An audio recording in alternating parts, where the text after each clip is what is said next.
Welcome to Fast Politics, Angelo.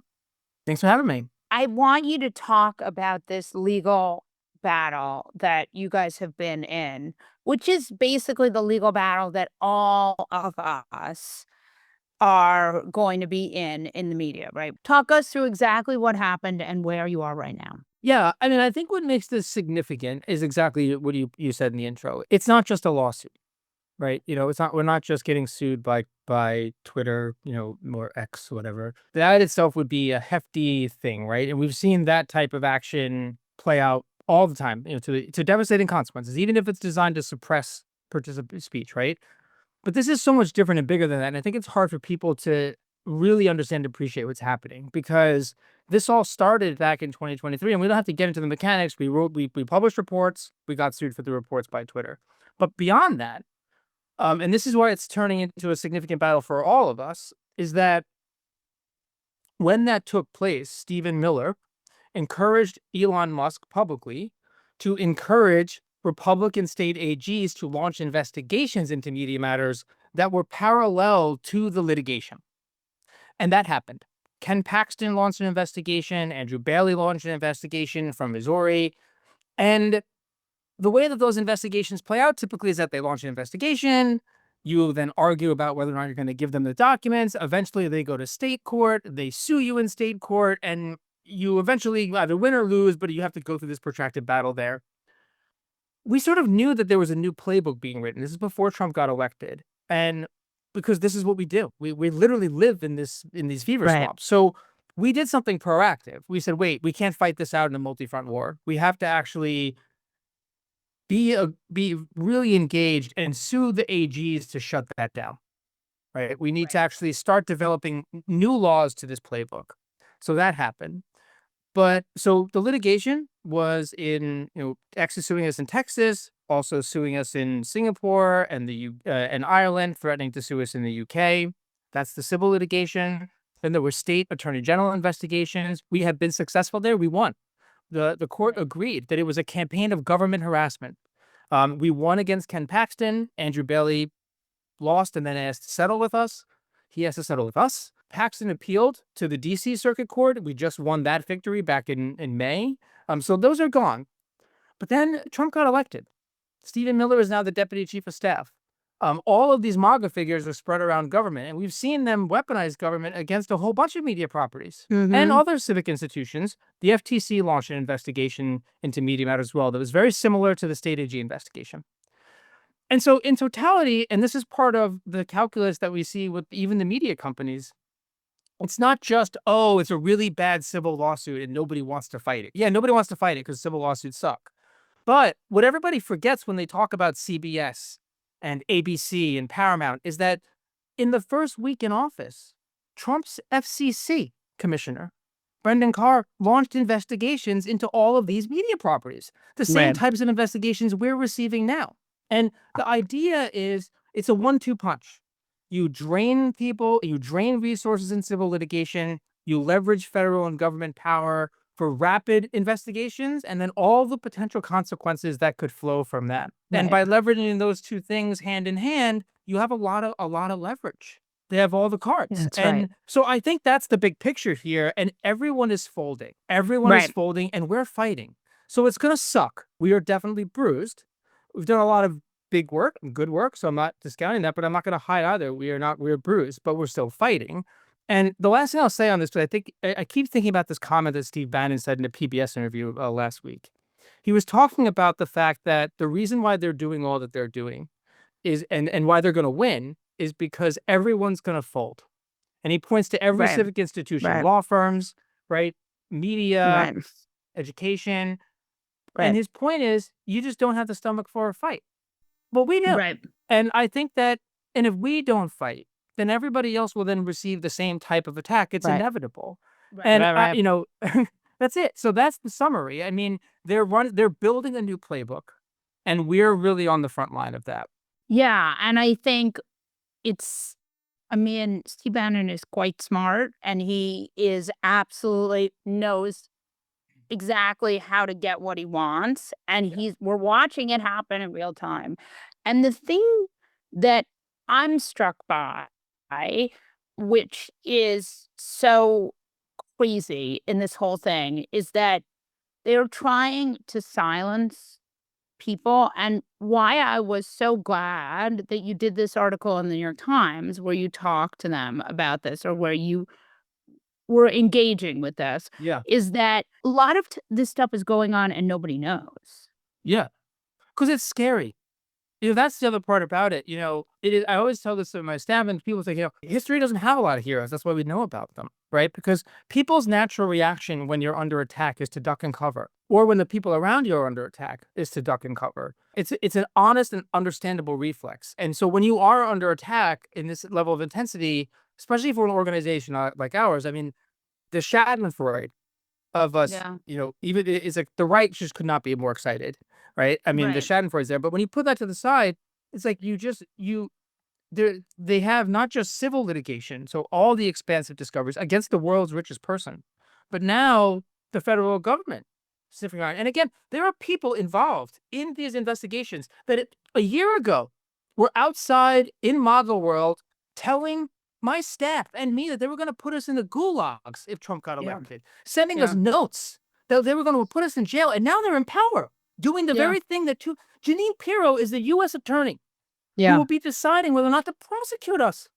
I Yeah. mean, It's insane. this is, so I think to the point about nobody knowing it, you hope you can get through it. And so you're quiet. That's the first thing. The second is you are and I think we shouldn't discount this. And this is partly why it's so significant and where the so what is for everyone. I don't think people should care about it. I think they should, but it doesn't matter if they don't. I always tell people be selfish. Here's the thing. Part of the reason you don't talk about it is because you're being retaliated against. It is a retribution campaign. The whole point of the First Amendment, it's not some academic thing. It's so that you can say things and free from retribution from the government.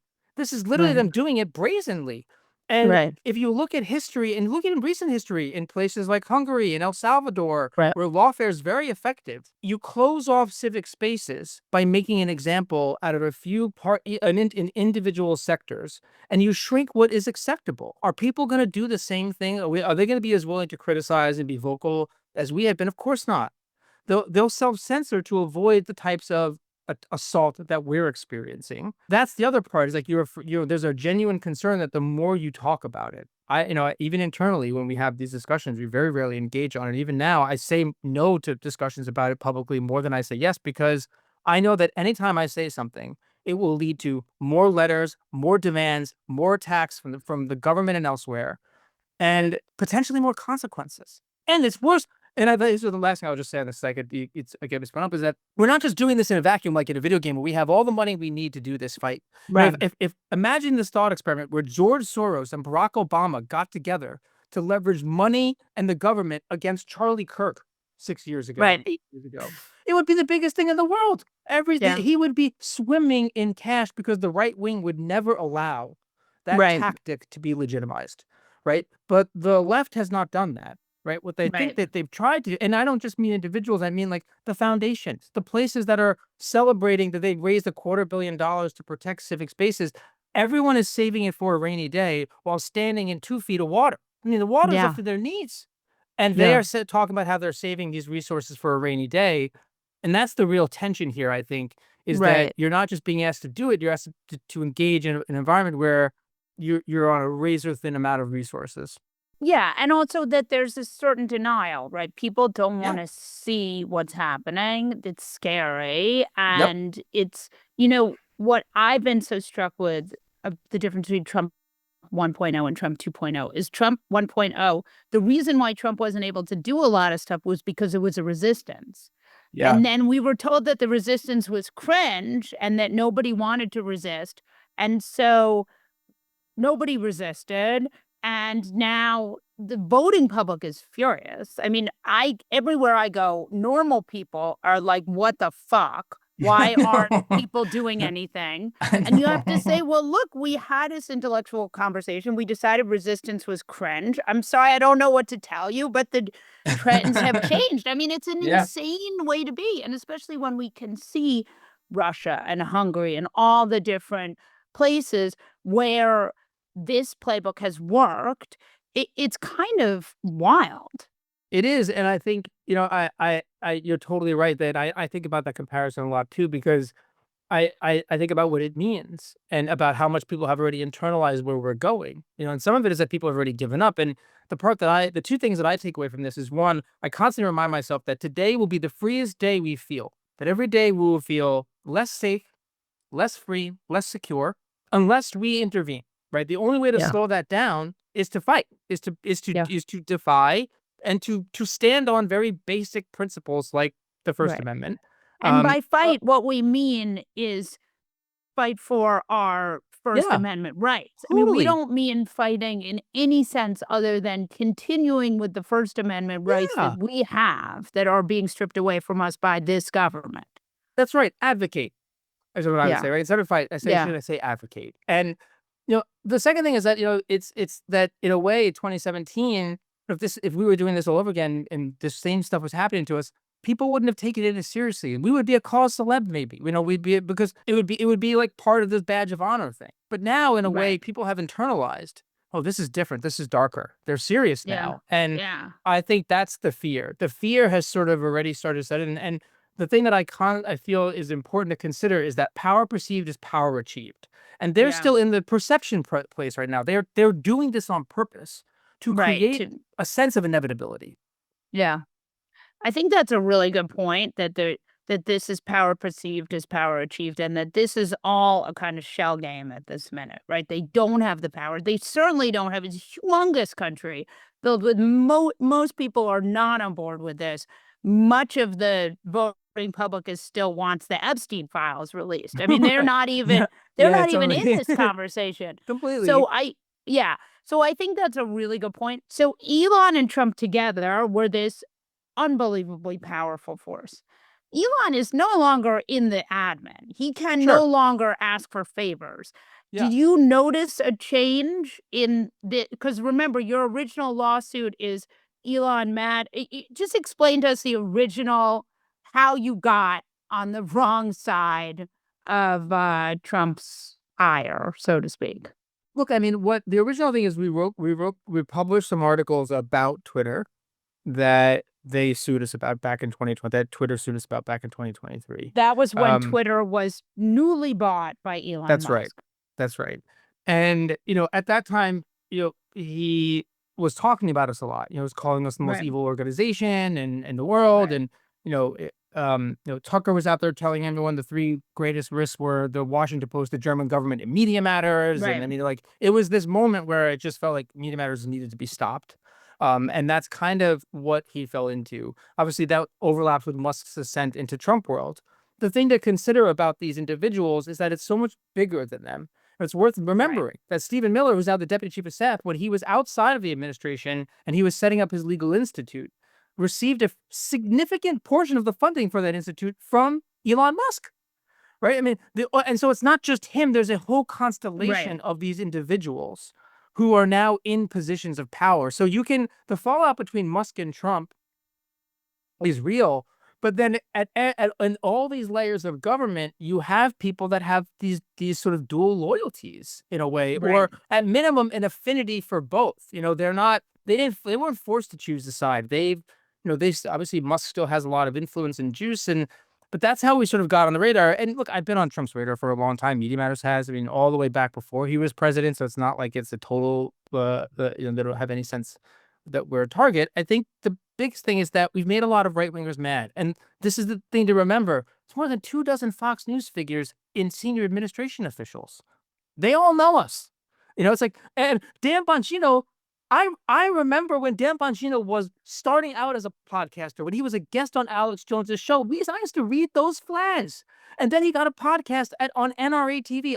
We've been with Dan Bongino his entire career. Yeah, like all of these figures we have a very long history with, and they don't like us, and they've been very open about it. So that's how we're on the radar. And I think the other thing is that they see us as, look, if you break us, who are built for this, it's in our DNA to have these Right. fights. Right. Right. Right. What does that mean for the next group? That's actually not. We're designed to have this type of back and forth. What happens when other organizations that do different types of work, important work, they're actually not in their DNA is not fighting with the right wing. Right. What happens when you go Right. after them? And I think that's the other piece of this. So there's so much connective tissue within this space that even independent of this fallout, it hasn't actually changed the trajectory, which is to to break us. One of the many great things about you is that you understand this world almost better than anyone. Like, I'm very online, though less so lately, which is weird, but you really know everyone. So explain to me why Dan Bongino and Cash Patel, who are the heads of like these major, the FBI, right? I mean, these guys are like they're like the heads of this incredibly powerful, enormous agency. Why have they sort of disappeared? Dan Bongino is the deputy director of the FBI, and yet his principal concern right now is his credibility as a podcaster. So that, I mean, that Right. is one, and that explains your question, which is that for a lot of these figures, they're not civil servants who were going toward a public life to do this type of work, right? Especially the positions that you described. You have a trajectory to get there. Now, I think a lot of the status quo needed to break, so I'm not romanticizing that. But the point Right. is, it's a certain type of work to be a civil servant. For them, this is part Yeah. of their continuum as characters in this right-wing story that they've been a part of for so long. We're going to get in. We're going to break the deep state. We're going to we're gonna train our operatives to do better work. We're gonna expose all these secrets. So they get into these positions because part of it is it's just character development for their podcast career. Right. And so Right. that's the reason why they're a little bit back, is that they were forced to go out there up front and sort of take the first hit, from a public relations perspective, to sort of soften the ground. They were supposed to soften the ground about the Epstein stuff. When they went out there and did this joint interview saying that Epstein killed himself, we've seen the files. That was the soft launch of all of this. Well Right. before it became a controversy. They just don't want to put themselves on the line publicly. And I It's think that so tells you a lot. it's so interesting that like the possible thing that might sort of save American democracy if we're gonna I mean that we if this ends up being that like democracy continues, it will be because of things like these guys and their podcasts. Yes, because they have to. That is their goal. They even though they left their podcast role, they're still Right. the same character. They're now just in a different environment, but they're still thinking about that business, that audience relationship, and how do you go on after this? Like, they're not going to go join boards, right? And no, they No. want to be. They want the same influence that they had before they had this job, and that is very revealing. Even people like Tulsi, right, who didn't go all in on Epstein. Instead, she helped support the cause by trying to deflect, by putting out all this Right. Obama stuff. This And insane Obama treason thing, which is like, by the way, if you're Tulsi, like that's all you cook up. I mean, that's it. like, but it's like it's Obama. Like, there's no like at least go after Bill Clinton. Like that makes a little, he's in the flight logs. Like, go after someone where there's some germ of believability. Yep. And I think that's a good point. That it's revealing that if we do ultimately get saved, is a strong word, but they will be their own selfishness will be a Yeah. part of that. It's not Yeah. altruism. It is born out of this idea that they are characters in this larger right wing media story, and that is, to me, the thing that drew me to this work, and especially now keeps me here, is that yeah, the politics are important, the elections, but elections take place in an environment. And that environment is shaped by the media landscape, the information landscape, and the right wing, it dominates it. Trump's power is his narrative dominance. And part of the reason why the Epstein story is so interesting is because he's losing his narrative Yeah. dominance in this moment as a result of it. And so that is so hard to escape the day-to-day work from these externalities, because ultimately part of the very check here, why they've sort of retreated into the bushes while they let Trump try to sort this out himself, is that they are they are more loyal to the larger information and media landscape than even Trump. It is wild. I mean, it's just wild. We are in just I can't figure out if we're in end times or if this is I don't know. Will you please I come describe it as back? sandwiched between two realities. Right, we're We're on Earth sandwiched 1, between two Earth realities. 2. Yeah, and Yeah, we're somehow bouncing between, and it's very disorienting all the time, basically. And yeah, that's kind of how I feel about it.